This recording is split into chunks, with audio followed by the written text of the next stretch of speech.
Boa tarde a todos. Boa tarde, Dr. Robertson. Agradeço pelas palavras, pela introdução.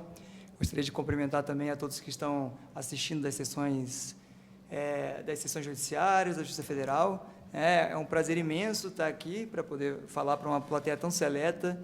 E, inclusive, eu que já fui servidor dessa casa, fui analista judiciário, o prazer é ainda maior e é com muita satisfação que eu volto à Justiça Federal para poder falar para vocês um pouco sobre a experiência do tribunal com os acordos de leniência e as colaborações premiadas. Mais especificamente, vou tratar do impacto que esses acordos têm no exercício da competência sancionatória pelo TCU, porque o TCU ele não está previsto como um dos legitimados para a celebração de acordos ou colaborações. As colaborações premiadas têm seu âmbito penal e tem o Ministério Público como seu legitimado para a celebração. E, no caso da leniência, além da participação do Ministério Público, existe a leniência própria do lado do CAD, mas a leniência no âmbito da Administração Pública Federal, ela se dá, nos termos da Lei Anticorrupção, no caso do Poder Executivo Federal, pela CGU, e a lei prevê a autoridade máxima de cada órgão ou entidade, mas especificamente nos casos em que a gente se depara, essa legitimidade está com a CGU. Certo? Agora, o que acontece é que o tribunal... Tá. Certo. O que acontece é que o tribunal ele funciona como uma última instância decisória na esfera administrativa, no que tange, ao menos, ao dano ao erário e à obrigação de ressarcimento. São palavras do ministro Benjamin Ziller, e, de fato, é o que ocorre por força da competência fiscalizatória e sancionatória do tribunal, que tem origem constitucional, e a previsão do artigo 8º da sua lei orgânica, que prevê as famosas tomadas de conta especial. Então, a autoridade administrativa, sempre que se depara com um dano ao erário, com um ato ilegal, um ato ilícito gerador de dano ao erário, ela tem o dever de instaurar uma tomada de conta especial, até sob pena de responsabilidade solidária, onde serão apurados os fatos, identificados os responsáveis e quantificado o dano. Há uma apuração preliminar no âmbito administrativo e, em seguida, essa tomada de conta especial ela é remetida ao tribunal para julgamento. Então, é nessas circunstâncias que o tribunal funciona como uma última instância na matéria de dano ao erário. Apesar disso, o tribunal se depara com acordos de leniência firmados legitimamente por um órgão do Estado brasileiro, com base em competência que lhe foi atribuída por lei, e quando celebrado legitimamente dentro dos limites da lei, apesar de o tribunal não se vincular como parte do acordo, há, sem dúvida alguma, um dever de coerência em face dessa unicidade do Estado. O Estado não pode se portar em relação ao particular, que celebrou um acordo nos termos da lei, com a autoridade competente, que isso gerou nele justas e legítimas expectativas, o Estado não pode simplesmente se portar de forma a frustrá-las completamente. Então, apesar de não haver uma vinculação, há sim um dever de coerência, e é algo que o tribunal tem se atentado, mas que não deixa de gerar perplexidades, Eu penso que é algo parecido que acontece com o Ministério Público Federal, que também que no caso tem as suas atribuições de celebração de colaborações premiadas, de participação nos acordos lenientes, mas ainda assim se depara com acordos celebrados ou pela CGU, ou mesmo no âmbito dos estados, municípios, e nós precisamos lidar com isso de forma a preservar da melhor forma possível a segurança jurídica, que está no cerne do Estado de Direito, e essa segurança jurídica também é essencial para a atratividade e a eficácia desses acordos de leniência. Porque os acordos de leniência, para suas finalidades de obtenção de prova, de descobrimento do ilícito, de cessação da prática delituosa, ele só tem eficácia se ele for atrativo para algum dos infratores. Então, a preocupação de garantir a segurança jurídica não é apenas um favor ao infrator. Acho que isso é algo que está muito claro. É uma questão do sucesso do instrumento. E, ainda que haja aqueles que critiquem o instrumento foi uma opção, uma decisão do legislador democrático. Nós vemos muitos resultados positivos e não cabe às instituições atuarem para fragilizá-lo. Pelo contrário, nós temos que fortalecê-lo, garantir que ele atinja seus objetivos de fato. Vou expor aqui rapidamente a competência sancionatória do Tribunal de Contas com relação a casos envolvendo dano erário, até para que a gente possa ter uma compreensão aí dos pontos de interferência entre, sobretudo, os benefícios do acordo leniense. Então, o tribunal tem a competência para condenação em ressarcimento ressarcimento do dano ao erário, né? Não é tanto no tribunal como no Ministério Público Federal, isso não é visto propriamente com a sanção, trata-se de uma obrigação decorrente da lei, uma obrigação de responsabilidade civil. Existe a previsão de multa proporcional ao dano, que pode chegar até 100% do valor apurado por dano. A multa por irregularidades, quando não há o dano, não há ocorrência do dano ou não há dano quantificado, persiste ainda a possibilidade de uma multa autônoma. A declaração de inidoneidade para licitar por até 5 anos com a Administração Pública Federal e por fraude, estritamente por fraude de licitação. É uma sanção aplicável em condutas de fraude de licitação. E a declaração de inabilitação a pessoas físicas para o exercício de cargo em comissão ou função de confiança por 5 a 8 anos, a depender da gravidade da conduta, que foi apurada pelo tribunal. Então, os benefícios legais previstos em lei, nós temos os da colaboração premiada, que são mais pertinentes à matéria penal, então não tangenciam essa competência sancionatória do TCU, mas nós temos os benefícios da lei anticorrupção, né, pertinentes ao acordo leniense, e esses sim guardam alguma relação.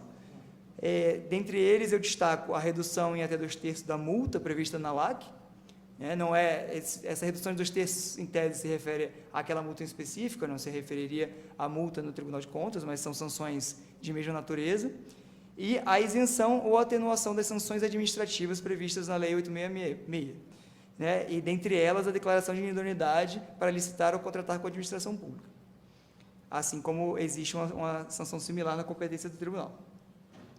Então, a existência dessas duas sanções similares e a possibilidade de se negociar uma isenção da sanção de inidoneidade faz com que a possibilidade do Tribunal de Contas vir a aplicar essa sanção de inidoneidade traz a possibilidade que o tribunal neutralize aquele benefício, ele simplesmente acabe com o benefício. A empresa acordou um benefício de afastar essa inidoneidade e o tribunal, em tese, dentro da sua competência sancionatória, poderia impor essa sanção e isso neutralizaria.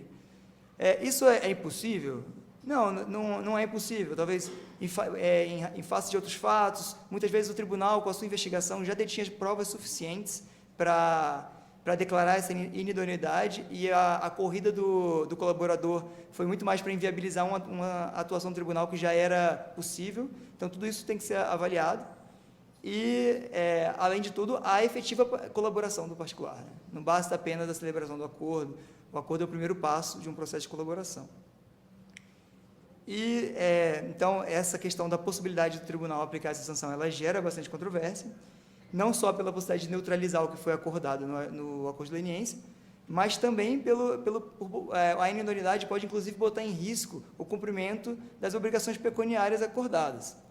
Eventual ressarcimento ao erário, a pena de multa. Isso é uma preocupação, inclusive, que o Ministério Público, a 5ª Câmara de Coordenação e Revisão, já expressou, que a possibilidade da empresa continuar atuando no seu mercado, né? Tem aqui até uma citação aqui, caso os senhores queiram observar. Então, assim, a possibilidade da empresa continuar observando no seu mercado usual, auferindo as suas receitas usuais, ela é importante para que seja dado cumprimento a esse acordo de leniência, e só que se falar num acordo factível se ela tiver essa possibilidade. É bem verdade que existem, a depender da empresa, essa sanção poderia até não impedi-la de arcar com as obrigações pecuniárias da sua leniência, mas em empresas que atuam em mercado muito relacionados com a atuação do poder público, isso é particularmente verdade, que é o caso das grandes empreiteiras, já que grandes obras de infraestrutura, quando não realizadas diretamente pelo Estado, passam pelo Estado de alguma forma. E eu estou... Desculpa, agora que eu percebi que eu estou passando o slide para mim e não para vocês. Mas tudo bem. Vamos lá. Então, eu estava aqui me referindo à nota técnica da 5ª Câmara de Coordenação e Revisão. E agora eu vou passar mais especificamente para o acórdão paradigmático, o primeiro acórdão do tribunal, em que o tribunal enfrentou essa questão dos efeitos do acordo leniense sobre a sanção, sobre a competência sancionatória do tribunal.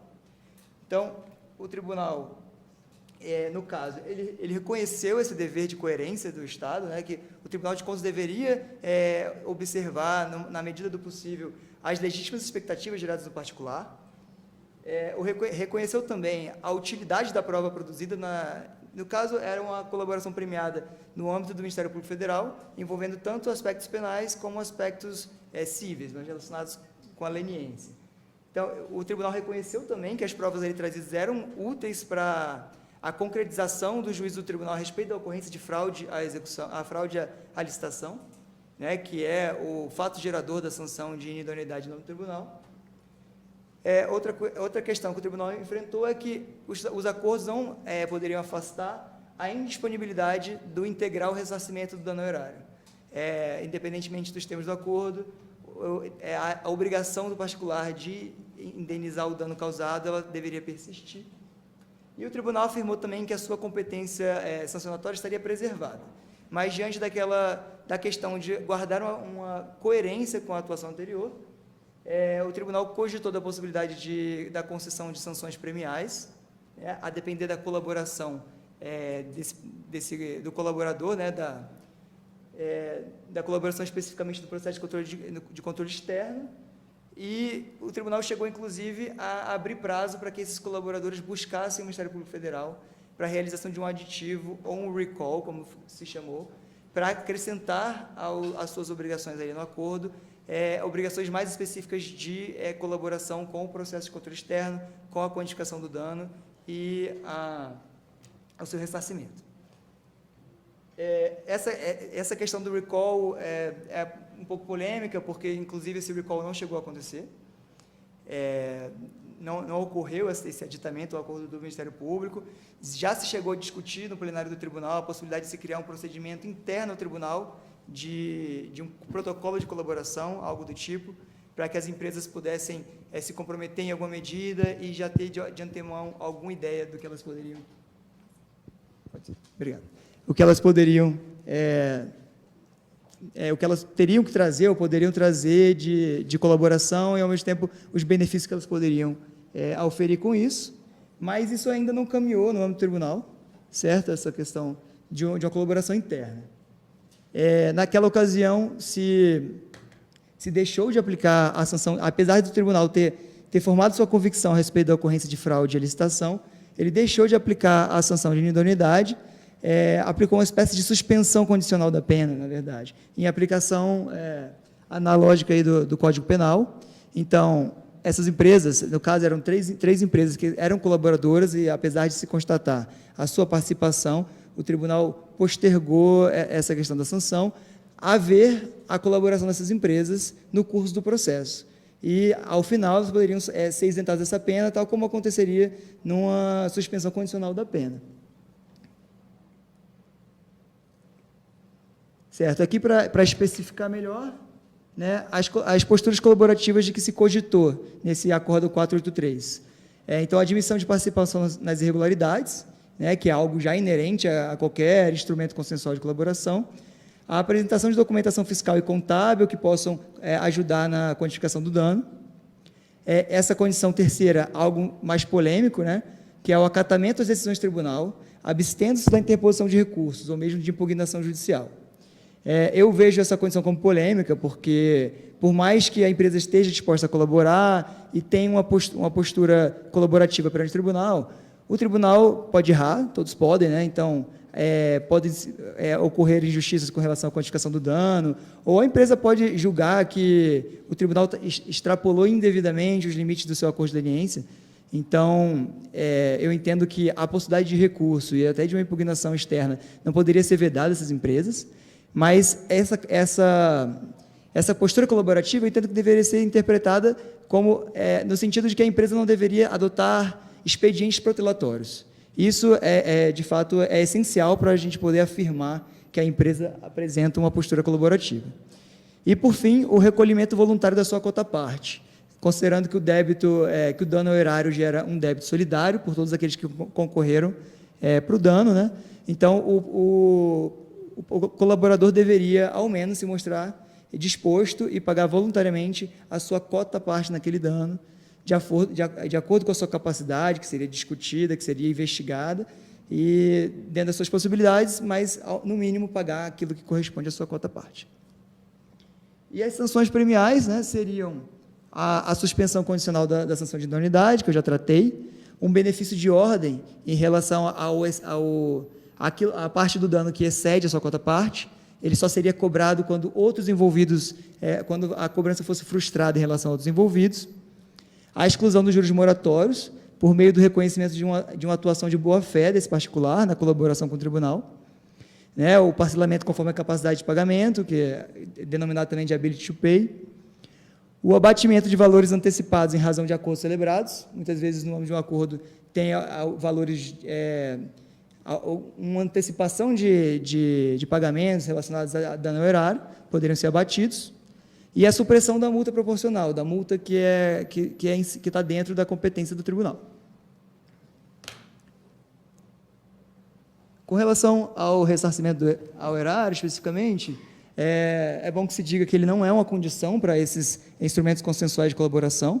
Então, não necessariamente o Ministério Público ou a própria CGU precisam exigir isso, isso pode ser deixado para que seja visto mais à frente, no âmbito do Tribunal de Contas, mas está entre as finalidades imediatas desses acordos. A obtenção de prova que se procura é para cessar as atividades delituosas, para responsabilizar outros partícipes e coautores, mas também para reparação do dano ao erário. Já se falou muito aqui hoje sobre os prejuízos que são causados à sociedade brasileira e ao Estado brasileiro decorrente de corrupção. Então, eu entendo que está no cerne desse microsistema de combate à corrupção essa preocupação com o ressarcimento horário. E, além disso, a limitação do dever de ressarcimento horário não está também prevista em lugar nenhum como um benefício decorrente do acordo de leniência, então, ou da colaboração premiada. Então, deveria ser preservado esse dever de indenização, como de fato acontece. E a lei anticorrupção, ela é expressa ao dizer que a celebração de acordo de leniência não exime o colaborador do pagamento do ressarcimento do dano ao erário. Apesar disso, existe uma controvérsia sobre a possibilidade de se estabelecer consensualmente o valor dessa indenização. Essa questão, já adianto, ela não teve acolhimento no tribunal, o tribunal não admitiu esse tipo pelo menos no primeiro momento, né, porque quando eu falo aqui de posições do tribunal, a gente precisa compreender que isso é um tema ainda em construção. A jurisprudência ainda é muito incipiente a respeito disso, no Tribunal de Contas. Então, o tribunal já se debruçou sobre essa questão, de poder limitar a responsabilidade por dano ao erário àquilo que foi consensualmente acordado e rejeitou essa questão, apesar de ter sido trazida por um dos ministros na ocasião do debate do Acórdão 1083. Bem, as vantagens de você permitir essa solução consensual é a prevenção de controvérsias, né, que pode até permitir o ressarcimento mais célere desse dano, uma racionalização da atividade do Estado e o incremento da segurança jurídica do colaborador. Porque hoje o colaborador, quando ele firma o instrumento de colaboração, ele ainda persiste em relação a ele uma obrigação que é ilíquida, que é a obrigação de ressarcimento do dano ao erário.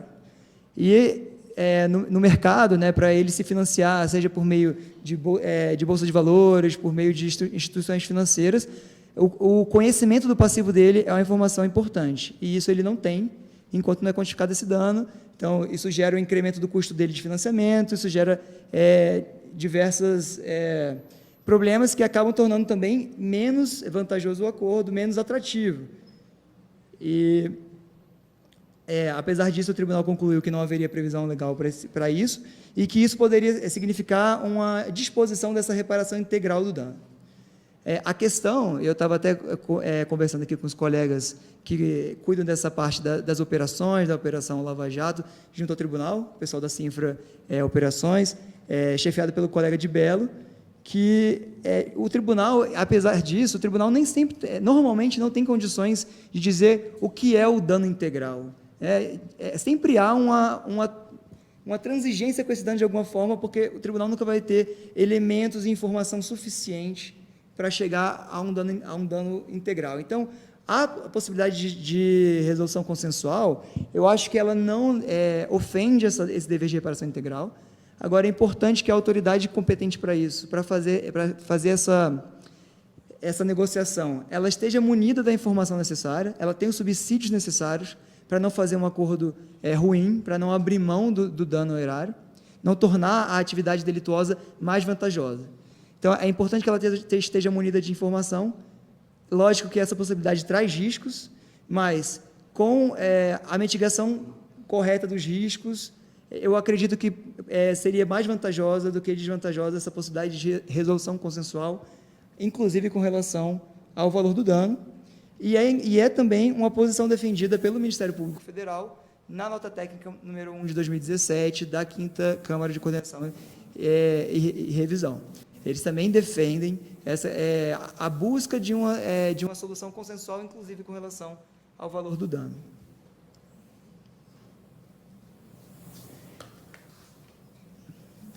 E também, com relação à posição do tribunal, né, nós temos aquele precedente que eu comentei, o 483, que ele é bastante paradigmático, mas, mais recentemente, nós tivemos posições do tribunal bem importantes com relação aos impactos do acordo de leniência, que merecem menção.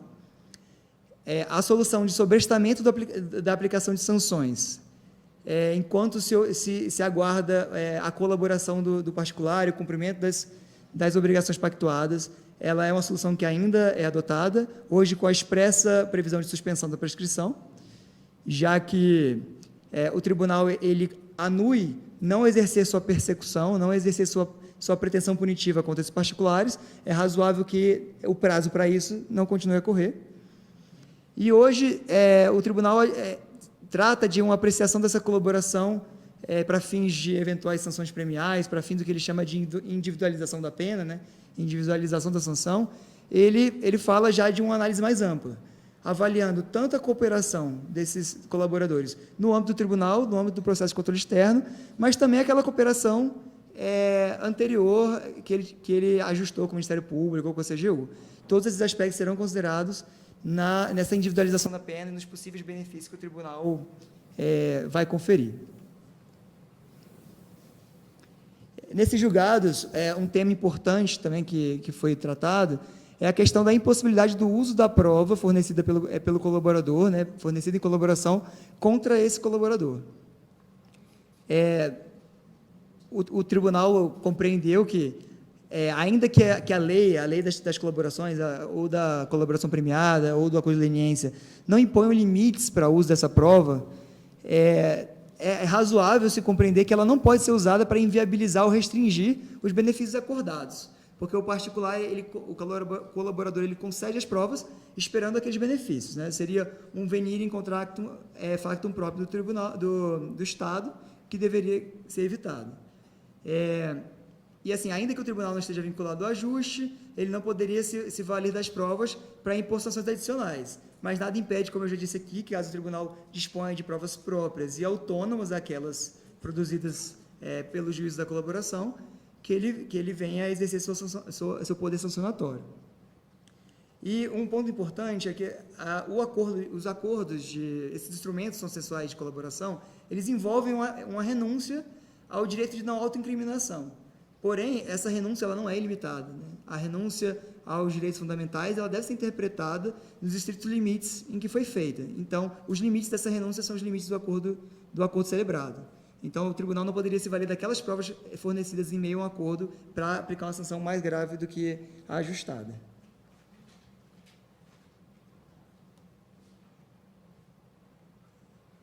São posições, a posição adotada pelo tribunal, também é a posição defendida pelo Ministério Público Federal.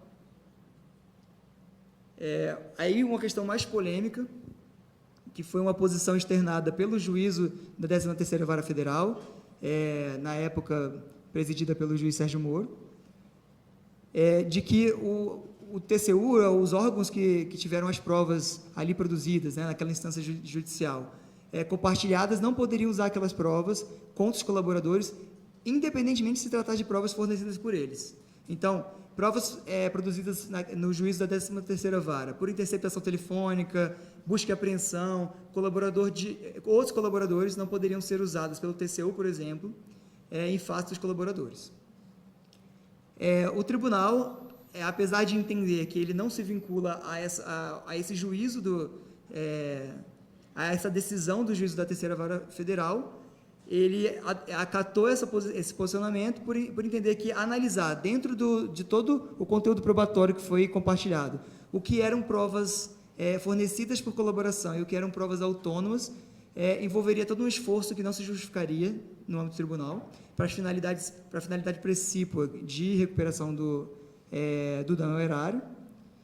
E eu diria mais, eu concordo com a posição do ministro Bruno Dantas, né, que o ministro Bruno Dantas foi bastante expresso sobre essa questão do tribunal não se vincular a essa imposição do juízo da 13ª Vara Federal. Eu concordo com essa posição dele, mas eu tomo como acertada o entendimento do ministro Sérgio Moro, hoje ministro Sérgio Moro, no sentido de que o colaborador ele ajustou uma sanção com o juiz da colaboração, com o Ministério Público, no caso, né, que foi homologado pelo juízo, com base não apenas nas provas por ele fornecidas, mas com base em todas as provas que o Ministério Público, então, dispunha. Então, foi com base ali naquele substrato probatório que o Ministério Público entendeu que as sanções admitidas eram suficientes para a celebração do acordo. Então, quando o juízo compartilha isso, por uma questão de preservação da segurança jurídica e das legítimas expectativas, eu acho que o tribunal deveria se ater àquilo que foi estabelecido no acordo a título de sanção, salvo eventuais sanções autônomas, provas autônomas produzidas pelo tribunal. Uma questão interessante que o tribunal sempre defendeu, mesmo diante das primeiras manifestações do juiz Sérgio Moro, que impediam o uso da prova por ele compartilhada contra os colaboradores, o tribunal entendeu que isso não deveria se aplicar ao ressarcimento ao erário, porque o ressarcimento ao erário ele é excepcionado na LAC, né? A LAC expressa ao dizer que o acordo de leniência não exime a parte da recuperação do dano ao erário. O próprio Ministério Público Federal tem esse posicionamento em relação à colaboração premiada. Então, o tribunal, mesmo diante de termos de colaborações premiadas, em que diziam que as provas não poderiam ser usadas contra o colaborador, concluiu que deveria se fazer uma interpretação restritiva, que isso deveria valer relativamente a sanções, né? Não em relação ao dano ao erário. E aí, em 2 acordos de relatoria do ministro substituto Sherman Cavalcante, essa posição foi adotada, e o próprio juiz Sérgio Moro, provocado pelo tribunal, manifestou sua concordância, o entendimento que, de fato, essa vedação ao uso da prova fornecida contra o colaborador não se aplicaria à recuperação do dano ao erário.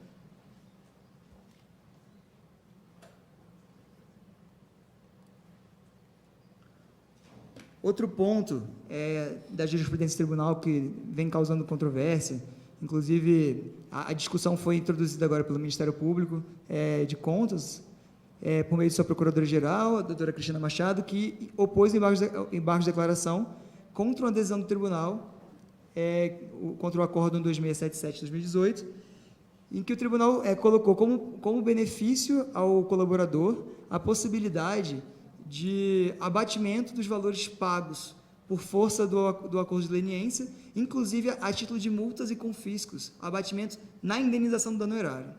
Então, o tribunal autorizando, em linha, inclusive, com o entendimento do juiz Sérgio Moro, da 13ª Vara Federal de Curitiba, a possibilidade de abatimento de valores pagos a título de multa, abatimento do dano erário.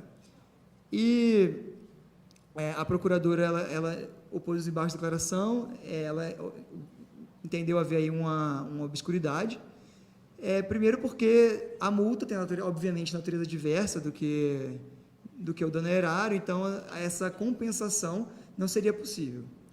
E eu vou além, você admitir que utilizar o que foi pago a título de multa, da multa acordada lá com a CGU, por exemplo, para abater do dano erário, na prática você está anulando a pena de multa, porque a sanção, o dever de reparação ao erário, ele sempre existirá, né? Ele não é excepcionado, ele não pode ser ajustado não pode ser transacionado, então ele sempre vai haver, e quando você permite usar o que foi pago a título de multa para ressarcir o dano erário, você anula essa pena de multa, e a própria LAC não permite a anulação da pena de multa.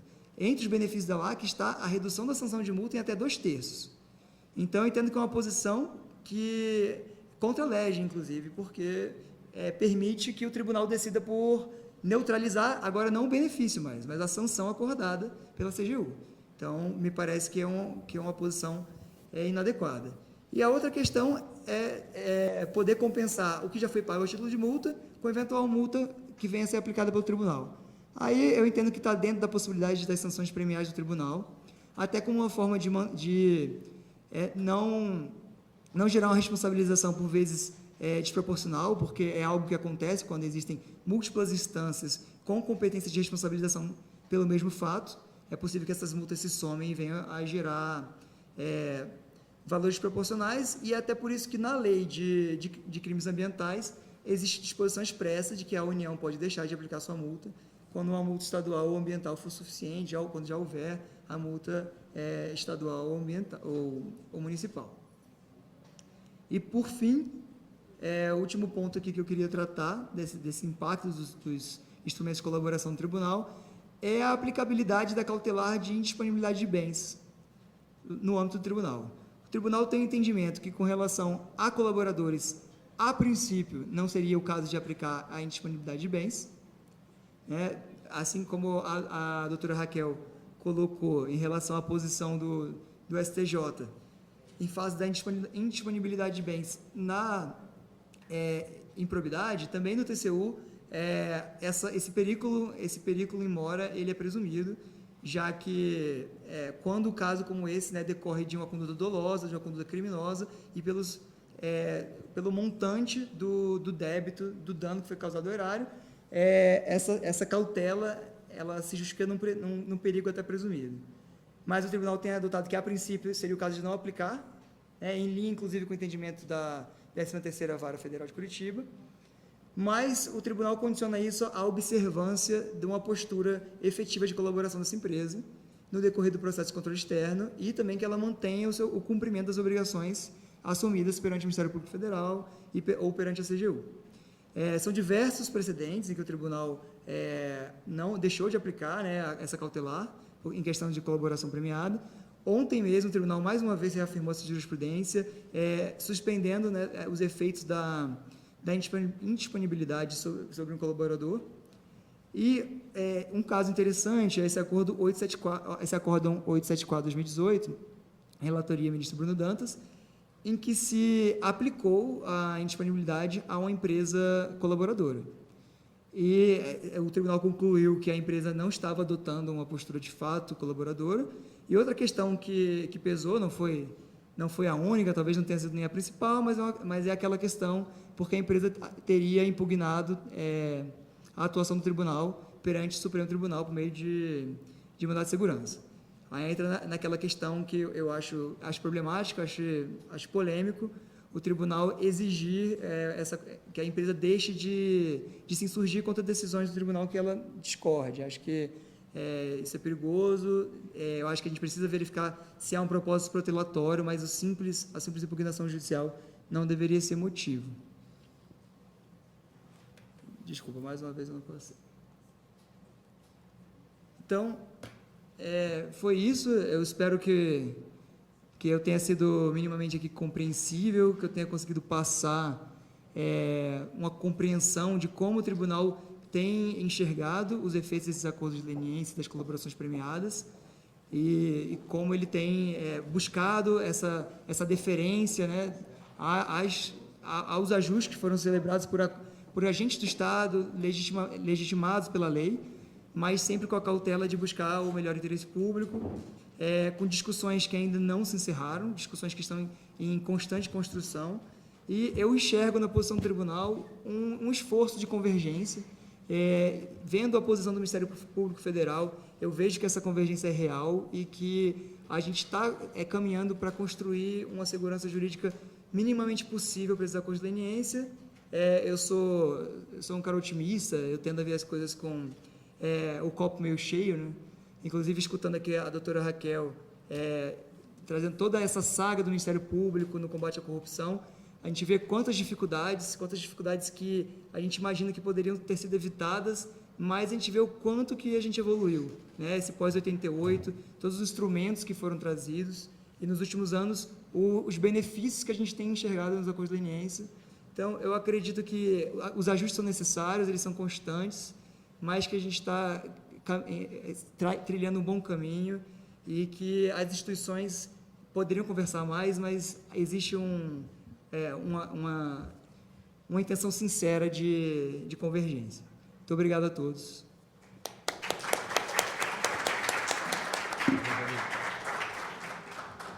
Bom, pergunto se alguém gostaria de fazer alguma indagação. Enquanto isso, eu já faria aqui uma provocação para o Dr. Rodrigo, depois dessa bela exposição. Uma das, talvez, questões mais sensíveis que você, inclusive, colocou agora diz respeito a uma sobreposição de atribuições e competências no que diz respeito à possibilidade de celebração tanto de acordos de leniência quanto também dos acordos de colaboração. Nós temos aí, para agregar dificuldades a essa questão, multiplicidade de diplomas normativos que versam sobre o tema, nós temos diferentes esferas do direito envolvida, é o direito penal, é o direito administrativo sancionador, é o direito civil, é o direito administrativo stricto sensu, e temos também, e logicamente, as zonas de defesa de atribuições, né? É lógico que todos os órgãos buscam, em maior medida, exercer as suas atribuições e conseguir resultados da sociedade brasileira, não tem nada de errado nisso, muito pelo contrário, mas aí isso tudo, esse conjunto de fatores, ele age como se fosse um terremoto, né? A gente está hoje com as placas tectônicas de atribuição e competência sendo acopladas, por vezes uma sobe sobre a outra e às vezes é o inverso, e aí o grande desafio se converte em trazer segurança àqueles que se aventuram na celebração de um acordo. É lógico que eles não se aventuram quando vislumbram no comportamento adversarial uma melhor alternativa.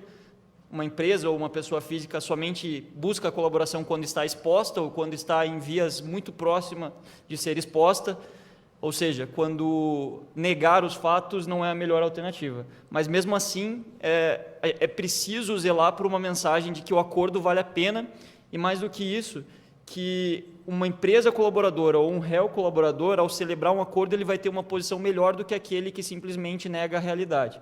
E aí eu pergunto ao Dr. Rodrigo como que o senhor vê isso dentro dessa sobreposição, às vezes, ou complementariedade de atribuições, esse desafio no que diz respeito à atribuição específica, logicamente, do Tribunal de Contas da União, né, com esse enfoque. Certo. É inegável que essa multiplicidade de esferas de responsabilidade, ela traz alguma insegurança jurídica. O que o Dr. Robinson falou em complementaridade, eu acho que é o que todos buscamos, mas em muitos momentos a gente vê essa sobreposição. Faz parte da complexidade institucional do Estado brasileiro, desse microsistema, desse chamado microsistema de combate à corrupção. É difícil a gente tentar, apesar de uma lei como a LAC, que poderia ter sido mais bem escrita, mais fechada com relação a esses possíveis conflitos entre os órgãos com competência para responsabilização em matéria de corrupção, o fato é que o desenho institucional brasileiro, esse tipo de atrito, de choque, me parece inevitável. E a gente está... Por isso, essa alguma insegurança jurídica que é gerada nesses primeiros passos de construção desse acordo, dos instrumentos, né, dos links desses instrumentos, mas eu acredito que há um compromisso de convergência. As instituições precisam conversar, né, precisam tentar não se sobrepor umas às outras, compreender a atuação de cada uma, e eu acho que a gente avançou muito em relação a isso. Eu vejo lá no tribunal um avanço muito grande em relação a isso. Como o doutor falou, há sim uma ansiosidade em relação às suas competências institucionais, e cada órgão acredita que está fazendo o melhor nesse combate à corrupção, mas a gente precisa sentar e conversar e fazer a coisa caminhar. Há também uma desconfiança muito justificada em relação aos colaboradores, em relação a postura deles em relação a outro órgão, né? Será que eles foram lubridiados, algo do tipo? Essa preocupação ela ela é também inevitável diante de todo o descalabro que a gente se deparou. Mas o Instituto está se amadurecendo. Era algo estranho ao direito brasileiro. O direito brasileiro não tinha esse instrumento de negociação no âmbito sancionatório. Isso tem se amadurecido. A percepção da indisponibilidade do interesse público, ela está transitando para algo mais aberto, né? A gente está aprendendo a compreender que o interesse público vai muito além do que está ali na nossa frente. O interesse público ele abrange também as consequências diretas e indiretas de todas as atuações do Estado. Então, a questão, vai recuperar o dano, não vai recuperar o dano, vai gerar um efeito maior de prevenção, não vai gerar um efeito maior de prevenção,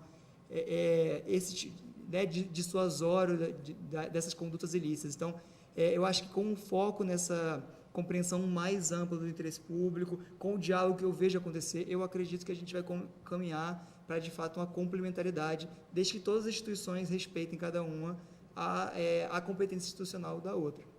Perfeito. Muito obrigado, doutor Rodrigo. Mais alguém tem algum questionamento?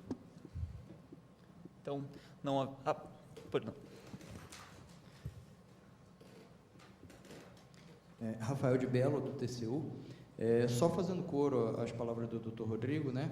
Nós temos uma preocupação muito grande lá no tribunal em relação à sustentabilidade do combate à corrupção, né? Ao longo prazo, né? A gente sempre temos total convergência em relação ao fato de que o colaborador não pode ficar pior do que o não colaborador, no entanto, também não pode ficar tão melhor do que o honesto, né? A nossa preocupação é em relação aos incentivos. E aí, como foi colocado desde o primeiro dia com a palavra da doutora Raquel Dodge, né, a questão do dano é muito importante, né? É claro que, como o doutor Rodrigo bem colocou, o dano integral, a recuperação integral do dano, na nossa visão, é diferente da recuperação do dano integral, né? O dano é uma coisa que precisa ser calculada, e em casos como o da Lava Jato, extremamente complexo, nós temos aí uma atuação, pelo menos desde 2008, 2009, que foi quando eu entrei no tribunal, ou seja, mais de uma década, investigando essas empresas, tentando punir essas empresas, mas com todas as dificuldades do nosso sistema disfuncional, né, tanto judiciário quanto na esfera administrativa de contas também, questão de protelatórias e tudo. A gente tem tentado, né, combater, dar efetividade, mas eu acho que o caminho é exatamente o que o doutor Rodrigo colocou. Nós precisamos, de fato, entendemos perfeitamente a questão dos incentivos ao acordo, a empresa não ficar tão incentivada quando vê uma dívida bilionária, mas o fato é que isso já está na lei, nas leis de longa data. Eles não podem alegar que foram surpreendidos por uma cobrança do tribunal. Recentemente, nós tivemos o julgamento do mérito de uma tomada de conta especial da UDA HDT, são 2 unidades da refinaria Abreu e Lima da Petrobras, só ali deu mais de 2 bilhões de débito, um único contrato, né? Então, assim, é muito recurso envolvido e a nossa preocupação é que eventualmente esses acordos venham a cobrar um valor baixo. É claro que eu procuro segmentar o problema em 3 partes. A primeira é a empresa admitir o ilícito de superfaturamento, ou nas palavras da Lei Anticorrupção, artigo 5º, inciso 4º, alíneas F e G, o ilícito de desequilíbrio econômico-financeiro em desfavor da administração. Ela precisa admitir isso, senão, do contrário, a gente está, digamos assim, varrendo para debaixo do tapete um delito, e o fato é que a LAC também exige, além da admissão, é que ela cesse a conduta. Então, se ela sequer admite que aquilo é uma conduta delitiva, como é que ela vai cessar essa conduta? O nosso grande receio, sendo muito sincero, muito franco, o debate aqui está mais na esfera acadêmica, no sentido de que os caras paguem a multa dos acordos com novos superfaturamentos no futuro, porque eles não estão admitindo superfaturamento. Esse é o primeiro ponto. O segundo ponto é como calcular. Sem a ajuda deles, nós conseguimos calcular. Com a ajuda deles, vamos calcular mais rápido. Então, estamos enveredando nessa seara, fazendo esse esforço, alguns projetos pilotos, vamos chamar assim. Mas o terceiro ponto, que é o mais grave, é como que isso vai ser pago. Ninguém está dizendo, nenhum auditor do TCU, nem autoridade do TCU diz que quem vai pagar o dano é aquele que colaborou para calcular o dano. Esse dano pode ser cobrado de outro, que é a questão de botar para o final da fila o colaborador. Nós temos isso foi positivado, como bem colocado pelo Dr. Rodrigo, no Acórdão 483 de 2017, que contou com a instrução das Infraoperações. Isso foi muito bem colocado lá. Então, assim, como pagar, a questão do ability to pay, nós levamos em consideração, isso é importante. E só para deixar claro, então, nós estamos perfeitamente alinhados nesse sentido.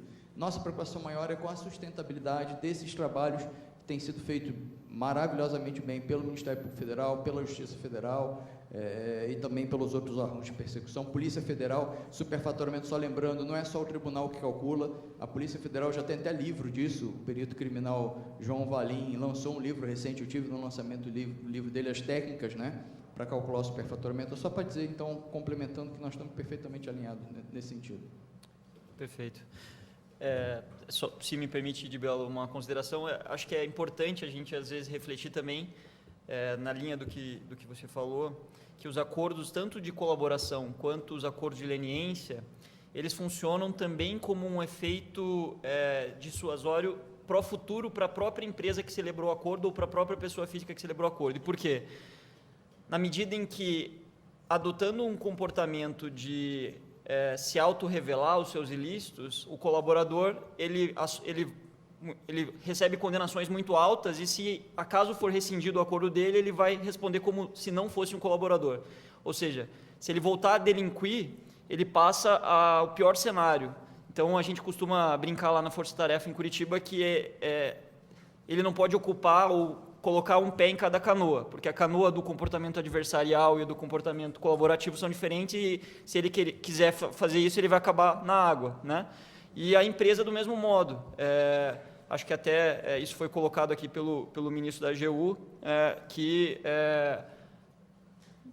não há uma excludente da possibilidade de ressarcir o dano. Ao contrário, a empresa, para que a gente não fique no impasse, olha, ela não reconhece um sobrevalor, mas traz centenas de provas para a responsabilização de centenas, se não milhares, de outras pessoas físicas e jurídicas.